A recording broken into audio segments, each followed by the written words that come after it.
I couldn't meet all the ministers because of various elections.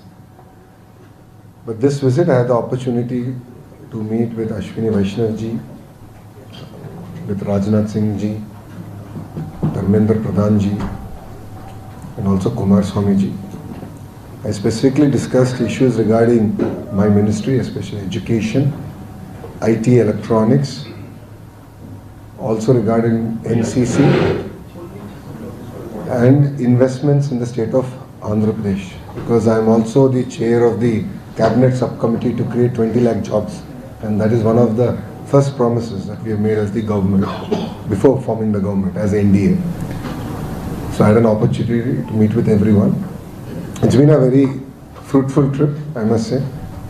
The interaction with Ashwini Vaishnav ji was amazing. We spoke at length about the need for data cities in India and the role it will play in the next wave of growth as a nation. India has been a beneficiary of the Y2K revolution. I believe we are now at the cusp of the data city revolution.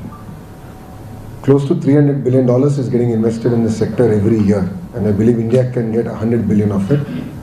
And as Andhra's IT minister, I would like to take lion's share of it to the state of Andhra Pradesh. While policies will get created for the nation, I would like Andhra to be the ultimate beneficiary of the policy. So we are leading the policies from the front. These policies are regarding intellectual property protection, data embassies, taxation, and we discussed at length on not just ease of doing business but speed of doing business. After this, I had the opportunity to meet with Rajnath Singh ji, where I requested special dispensation for NCC in Andhra Pradesh. As the HRD minister, we would like to take this to all the panchayats for our model schools. Parallelly, defense is a major investment sector that India is looking at. I believe Andhra Pradesh, especially the Rayalaseema district of Anantapur, is well positioned in the defense sector. So I have requested Sir's favourable view towards that, because larger agenda, of course, of our government is to create jobs, and this is one sector where we can really create substantive jobs. With the education minister, the discussion was amazing. We have asked for special dispensation in terms of our school infrastructure and also for universities, for grants in that order. And in the PM Usha schools that we have requested that Andhra be given more favorable position. And the reason is last 5 years, the then government has not been able to use central government funds because they were not giving the matching grants. The state government was not releasing the matching grants. So everything got stuck, and we have just restarted that engine thanks to the leadership of our Honorable Chief Minister. So whatever pending works are there, we will complete it, is what I have committed. My meeting with Kumar Swamy ji was mainly aimed at thanking him for saving Vishaka Steel Plant, and we have made a promise together that while this is a handout to the plant, but we will revive it, we will make it strong, robust, and we will contribute back to the nation. So we do not believe that we should run it further in losses. So we have to turn it around, make it strong, and actually contribute back to the nation. My second discussion was on the ArcelorMittal project, which I was lucky to lead from the front. I'm talking about the allocations that it's required, so that we are hoping that first production will come by 2029 January, and we'll be able to create a new steel city in India. So all in all, it was a fruitful trip. I believe we got what we wanted. There is great alignment. In politics, 1 + 1 is not just 2, it can be much, much larger, and that is what now you're seeing with Andhra Pradesh and the central government alignment. We are able to move at much greater speed. So if you have any questions, I'll answer it, then I'll come to Telugu medium. Okay. What kind of assurance did you get from Mr. Vaishnav? Because your father has always been speaking about IT revolution, AI involvement. You've also made a promise to people in Davos that you would create a work from home culture for women in particular. No, absolutely. If you look at it, Ashwini Vaishnav ji was very receptive of the data city concept. It requires multi-ministry coordination, and he has asked that Andhra Pradesh also be part of it, and definitely put the proposal forward for that discussion. So he was very positive on that. On the work from home, that has been the trademark project of the Honorable Chief Minister. He spoke about it even in his third term about the same, and we'll make it a reality this time around. So that's the confidence that we have.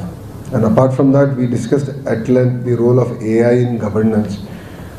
As a state, we have just launched WhatsApp governance, where through a single number, we're able to deliver 161 government services. We are looking forward to expanding it to all the other services. So close to 500 odd services will come onto the single platform. So it's first of its kind in the world. And I believe that Andhra can lead in terms of the AI governance. And you'll see a lot more work happening in that space over the next 6 months. Nara, so can you tell something about... since your party came to power last year in Andhra Pradesh, how much of investment you have been able to attract to the state so far? Sir, so far the under MOUs that we have is close to 6 lakh crores, translating to roughly 4 lakh jobs. And this is across sectors. This is across electronics manufacturing, renewable energy, pump storage projects, green hydrogen, IT services. So across sectors. Of course, the steel plant, the ArcelorMittal steel plant. So this is across sectors. We've been able to attract investments, and this is across the state. So it's not into one city or one area. This is covering all the major parts of the state of Andhra Pradesh.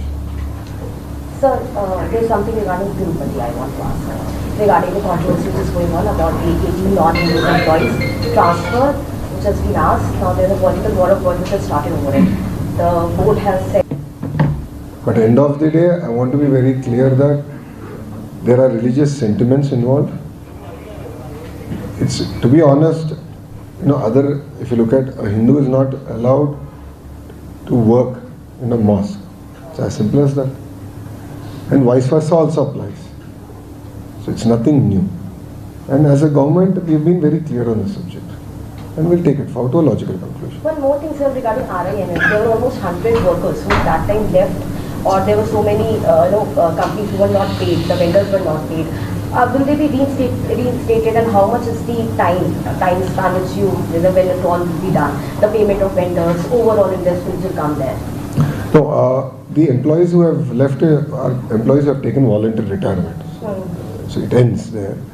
In terms of the money flowing in and restarting it and getting it to peak production, that will take 3 months' time. The peak production to time overnight you cannot start all the furnaces and get there. In a phased manner, we will start. Under the leadership, of course, of Kumar Swamiji and Varmaji, we are now focused on even getting the right management. Because as important as it is to start the furnaces and pay the pending bills, having the right leadership that will manage the entire institution is going to be very important. Internal structure you will change. Not only internal structure, CMD Kaun Banega and all that. Under the leadership of Kumar Swamiji and Varmaji, they are finalizing the right leader who can take RINL forward. So basically you will revive entire RINL? Absolutely. No. I think reviving is just an understatement. We want it to thrive. Okay. In my opening statement, I made very clear that we want to contribute back to the nation. See, close to 11,000 plus crores is coming from Government of India. Close to 2,400 crores is coming from the state government. Right? To revive RINL. So RINL is also duty bound to give it back in different form. I'm not expecting it cash, but in terms of taxes, employment, and taking it forward. It's a strategically important sector. Therefore, that's what we're asking. And there are reports of few meetings.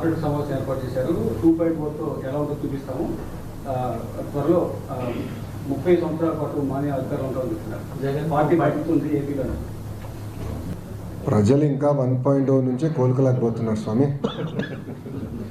ఎంతమంది దళితులు చంపారండి, ఎంతమంది బడుగు బలహీన వర్గాలు చంపారు, ఎంతమంది minority సోదరులు చంపారు గత ప్రభుత్వంలో. ఇక్కడున్న నాయకులందరిపైన కేసులు పెట్టారు.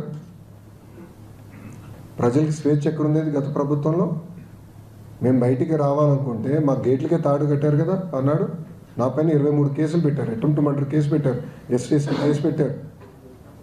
శాశ్వత భూ హక్కు చట్టం అని తీసుకొచ్చి ప్రజల భూముల్ని కాజేయడానికి ప్రయత్నించారు. ప్రజలు మర్చిపోయారనుకుంటున్నారా ఆయన? ఎవరు మర్చిపోలేదు. ఎన్నికల ముందర కూడా నా ఇంటికి ఎవరు పీకలేరన్నారు. ఏమైంది? ప్రజలు ఎన్ని ఎంట్రీలు బిగారు చెప్పండి. లాస్ట్ అట్రాసిటీస్ మీద యు ఆర్ గోయింగ్ స్లో అని ఒక అలిగేషన్ ఇచ్చింది. No, I am following the due process of the law. If I don't follow the due process of the law, tomorrow you will question me saying that this is vindictive politics. Madam is here. Immediately what you will say, you are vindictive in nature. I have to follow the due process of the law. See, together, Bharatiya Janata Party, Telugu Desam Party, Jan Sena Party, together, we spoke about illegal liquor, we spoke about illegal stand, we spoke about land mafia, and inquiries are going on. Liquor inquiries are going on. So let the process get completed, it will be followed by action, because it is a promise we have made to the people. In almost 90 meetings I spoke about my red book, sir. I showed my red book. People have endorsed my red book. Red book లో ఎన్ని చాప్టర్లు అయిపోయింది sir? Rajya Sabha కూడా